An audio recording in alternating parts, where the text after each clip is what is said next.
Hello, this is Dr. Jacqueline Renishek, and I'm with DTP-Leadership Group. This is Hot Topic, Bold Talk by Dr. Jacqueline. My podcast is entitled War, Power, and the Cost of Reckless Leadership.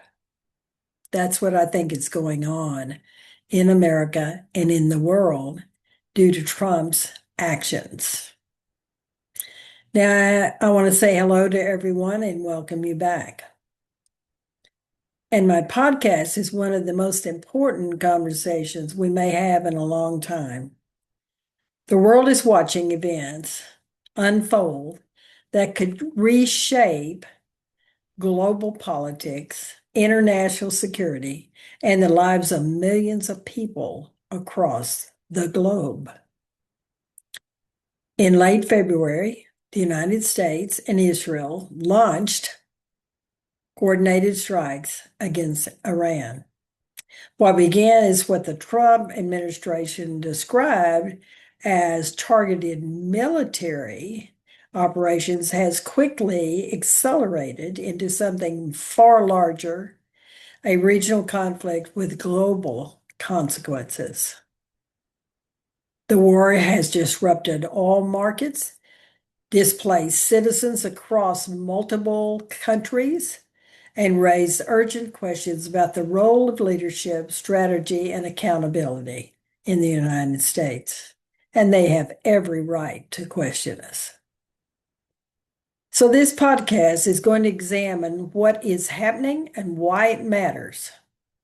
We can't ignore anything that's happening now that Trump does or his administration. So I will talk to you about the war with Iran and how it began, the global energy crisis it has triggered, the humanitarian consequences for citizens, the political implications inside the United States, and the role of the courts and civil society in responding to the government power. Now, the reporting and the data used in the podcast come from extensive journalism by organizations such as the New York Times, the Washington Post, Time Magazine, and the nonprofit legal organization Public Citizen. These sources and many more will be provided to you, as I always do in my podcast, where I give you all the references that I have utilized in this podcast. I want to start with how the war began. On February 28th, the United States and Israel launched strikes against Iran.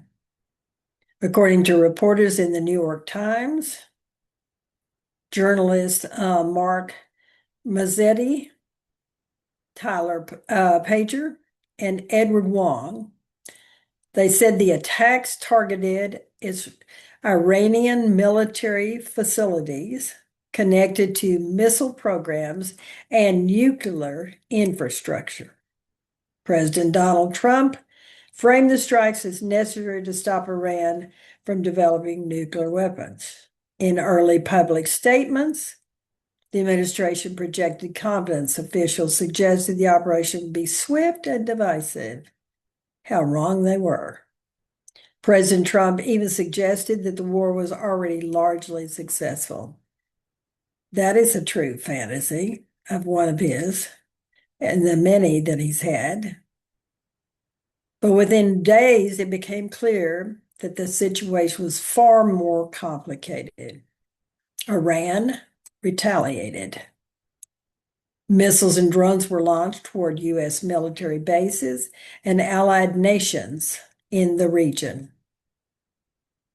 And one of the most strategically important waterways in the world suddenly became the center of global crisis. Let's talk about the Straits of Hormuz. To understand what happened next, we need to talk about geography. The Straits of Hormuz is a narrow waterway between Iran and Oman. But despite its size, it's one of the most critical shipping routes in the global economy. Roughly 20% of the world's oil supplies normally travel through this passage. This means every day, millions of barrels of oil move through this strait toward global markets.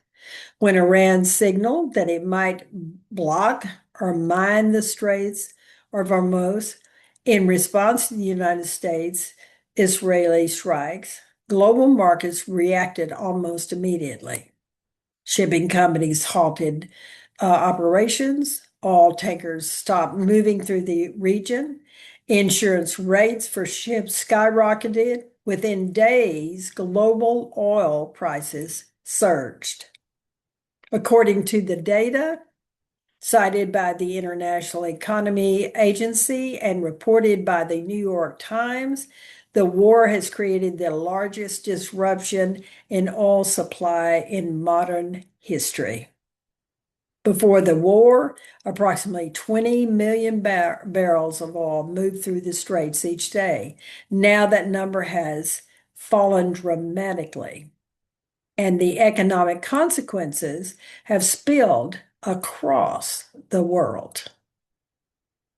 Let's look at the global economic impact. Energy markets respond very quickly to uncertainty. When supplies become unstable, prices rise. Oil prices quickly climbed above $100 per barrel.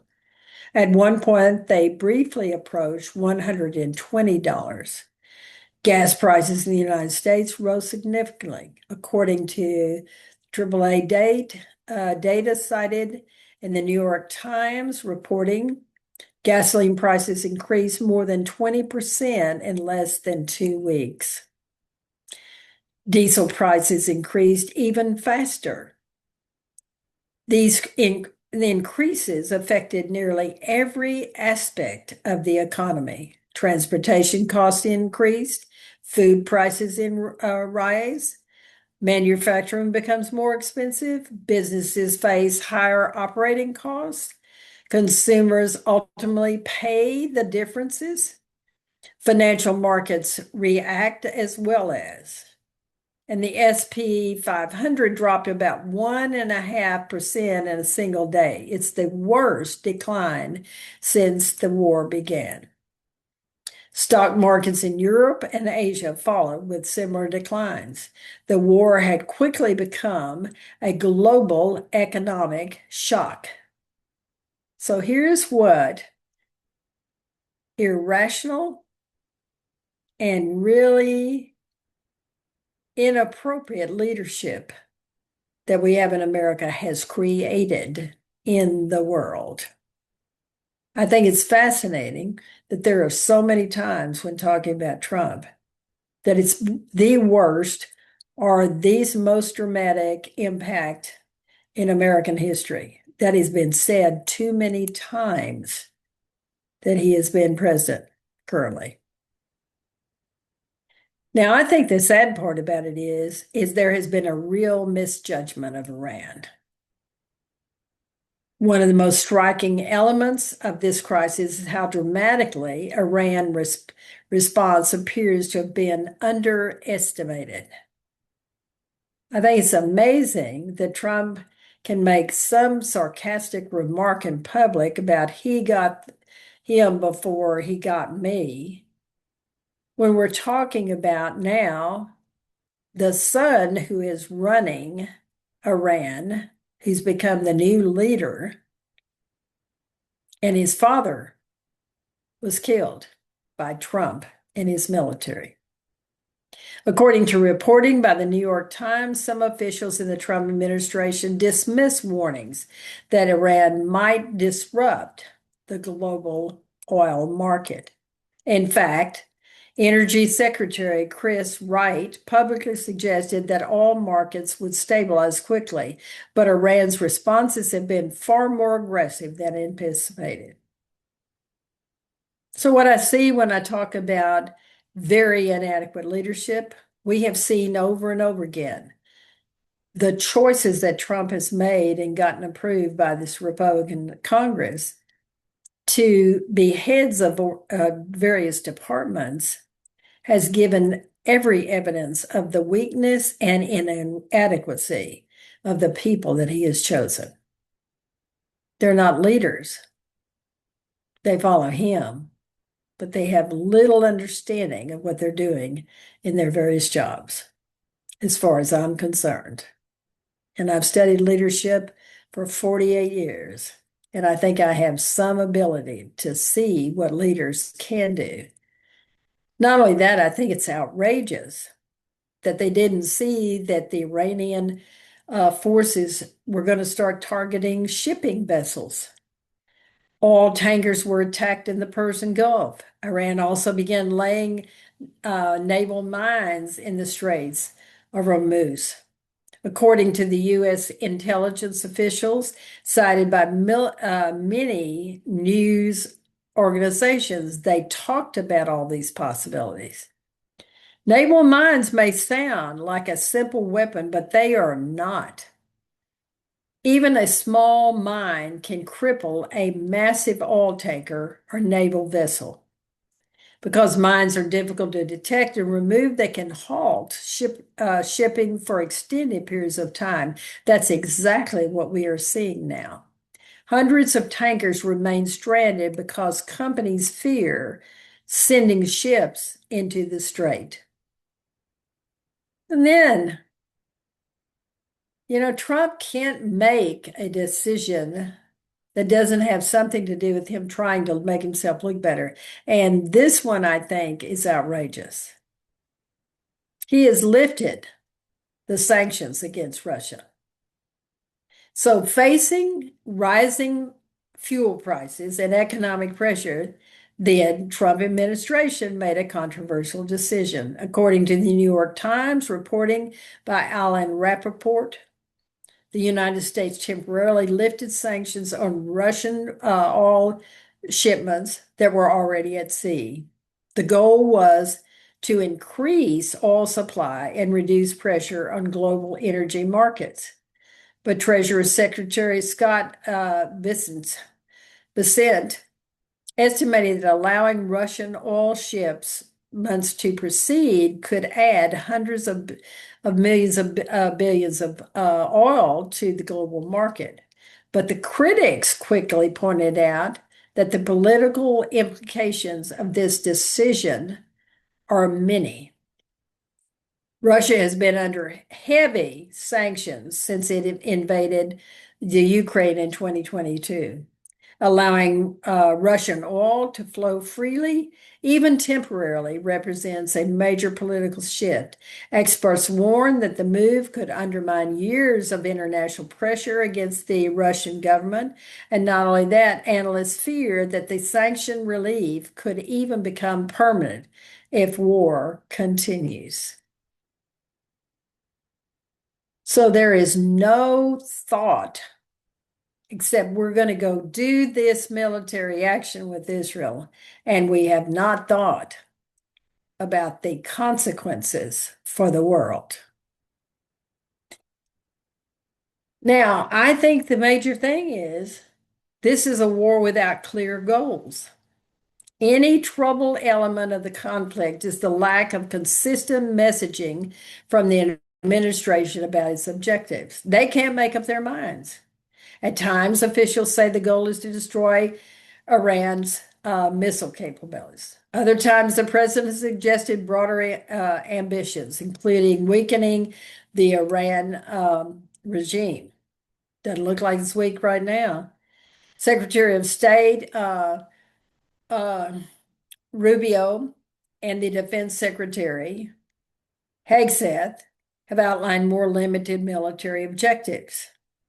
These include destroying missile factories, eliminating launching systems, and weakening Iran's naval forces. But the president himself has continued making statements suggesting much broader goals.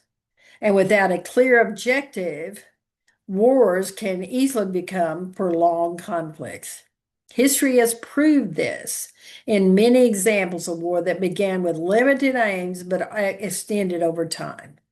We saw it in Vietnam, We saw it in Iraq and Afghanistan. Each of these conflicts began with expectations of quick victory. Each lasted far longer than leaders initially predicted. And what I think is tragic is Trump has the audacity to try to lie about the fact that we killed a number of Iranian children in a school because they miscalculated their target. And there's plenty of pictures out now showing that that was a very evident target that was decided upon, and it killed hundreds of children.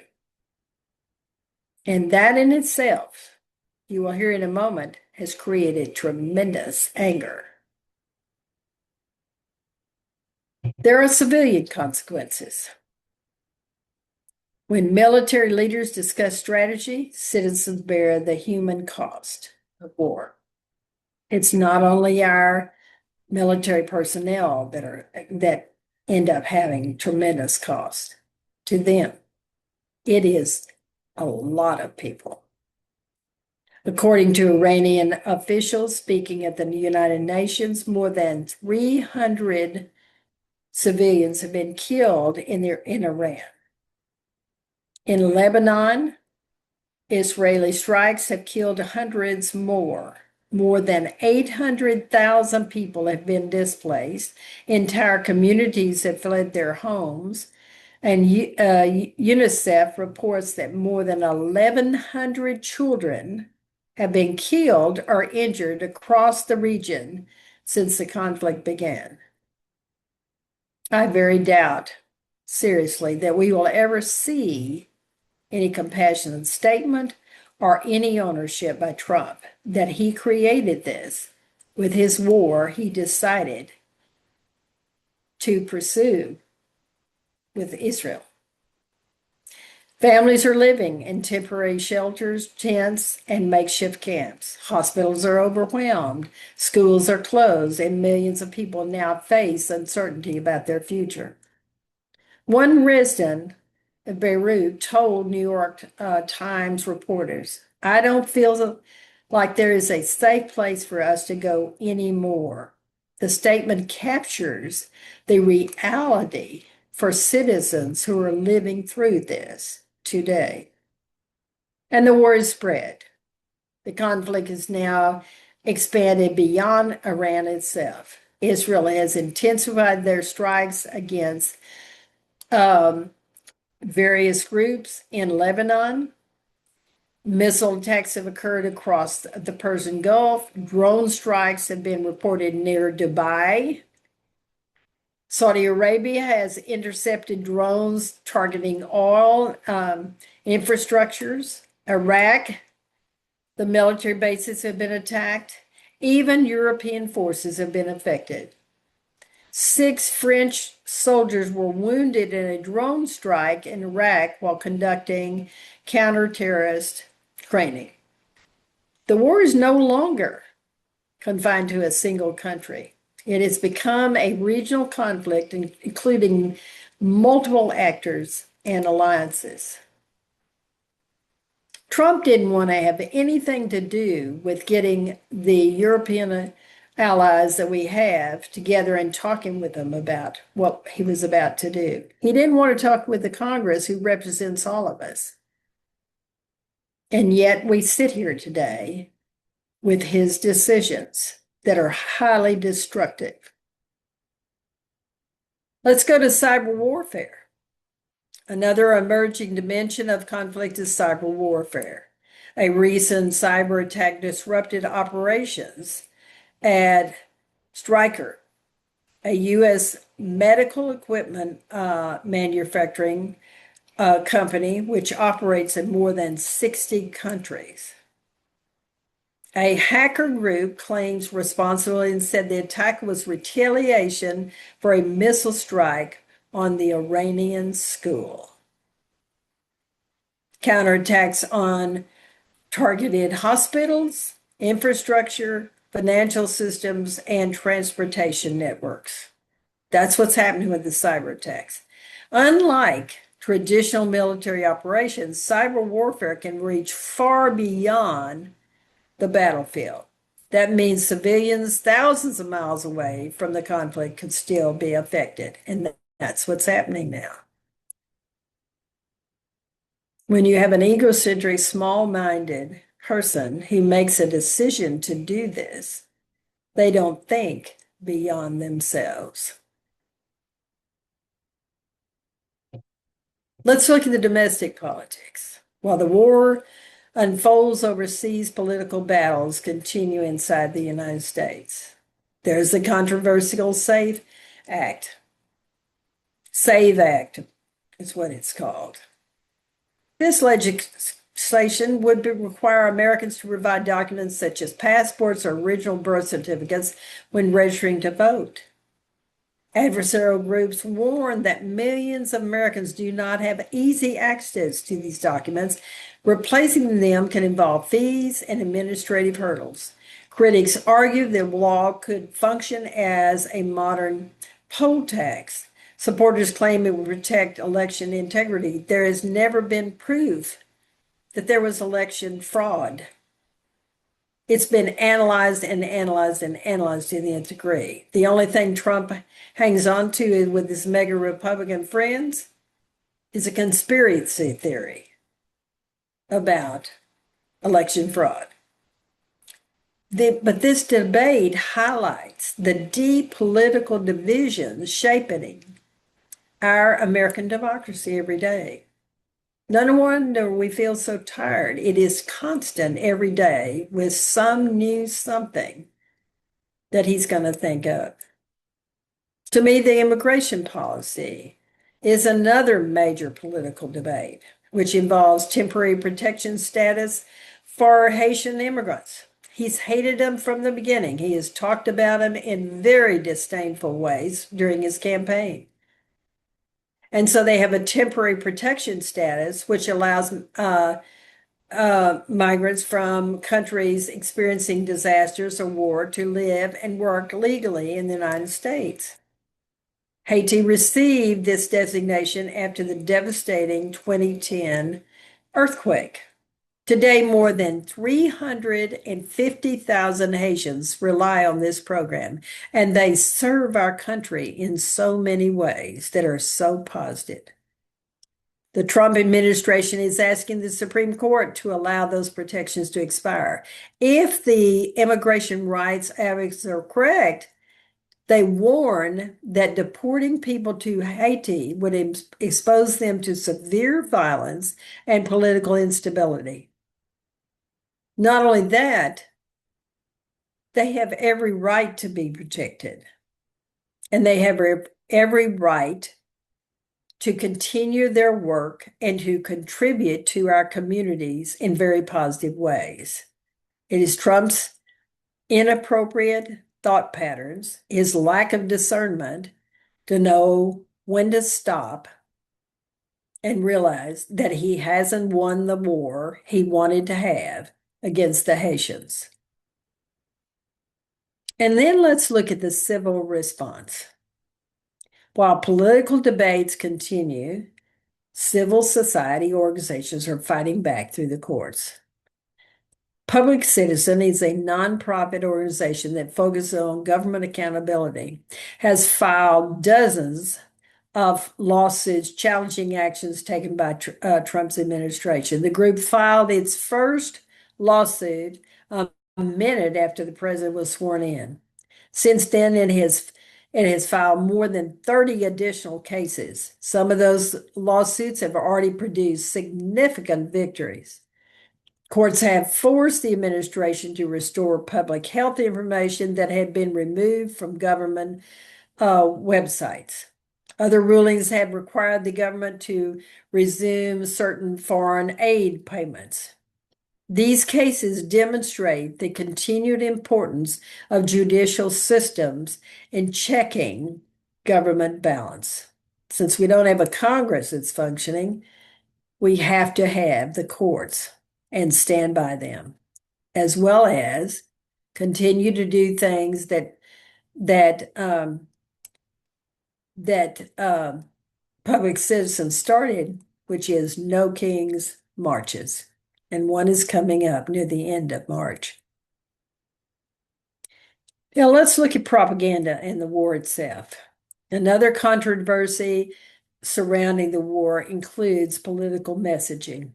A White House video posted on social media combined footage of football collisions with images of military strikes in Iran.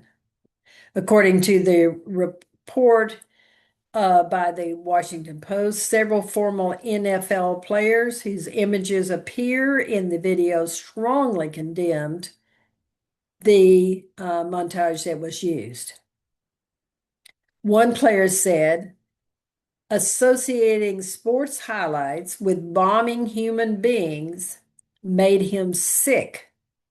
Critics argued that presenting war as entertainment trivializes the seriousness of military conflict.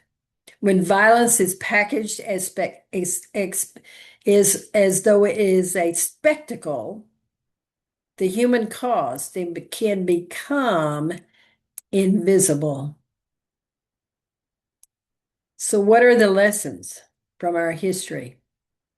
History teaches us that wars rarely unfold the way that leaders expect. Conflicts that began with promises of quick victory often become long and costly struggles. I lived through the Vietnam War. I was married to someone that was a pilot during the Vietnam War. I know about the Iraq War because I have friends that served in that Iraq War. Each began with confident predictions from political leaders. Each lasted far longer than anticipated. Whether the current war with Iran follows the pattern remains uncertain, but it certainly looks like it's going to be another one of those kinds of experiences that we've had in the past with Vietnam and Iraq. The early stages show us rapid acceleration by Iran, unclear objectives, and expanding regional involvement. These are serious things for us to reflect about and consider as we come into election time and start thinking about who we're going to vote for and what are we going to support. So I conclude this podcast this way. The war with Iran is still unfolding. My undergraduate degree is in government and sociology. And I spent a lot of time studying the Middle East, and I've always been interested in the Middle East and keep up with it. And I'm going to tell you, with the new leader of Iran, he is not going to back down. Its ultimate outcome remains uncertain. What we know so far is that the conflict has disrupted global economy markets, displaced millions of citizens, and intensified political divisions at home. It has also raised profound questions about leadership and accountability in America, about Trump and his administration. In a democracy, citizens must remain informed about decisions that shape the future of our country. That is the reason I do these podcasts. I'm the one that spends reading 30, 40, 50 or more articles a week to form these podcasts so you don't have to do it, my listeners. So I can provide you as much information as I can to show you what is really happening. I'll give you the references so you can check those and make your own decisions about things. Wars are among the most consequential choices a government can make. I don't think Trump ever even thought about that the major consequential choices that happen with a war, he never considered. And understanding the facts is the first step toward holding leaders accountable. That's another reason that I do these podcasts. I want each of you to understand the facts, and that's the thing that I do, that I make every effort to do.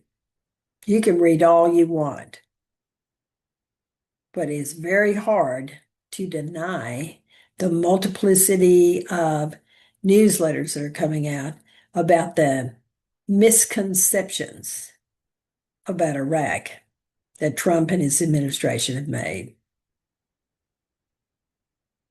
So thank you for listening. And know that I will continue to look at the developments in this war, but also look at the developments of other things that are happening in America. And remember something, if he has a war going, then he thinks we'll forget about the number of things he wants to do to try to create unfair elections in 2026 or 2028. So don't lose sight of what is happening, because we do have the power to remove anyone that we see does not represent our democracy or represent the United States and the citizens of the United States the way we want to be represented. Thank you so much for listening. And if you find my podcast helpful to you, I would encourage you to support me on Patreon. It's a very small amount monthly, and it supports what I am doing. So I want to thank all you for listening. Please look at the long list of references I'm going to give with this podcast, because I think they are really amazing. I've had some help to, to put this list together, and I think it gives some really wonderful things to describe what all the references really mean and how they were utilized in this podcast. Thank you again.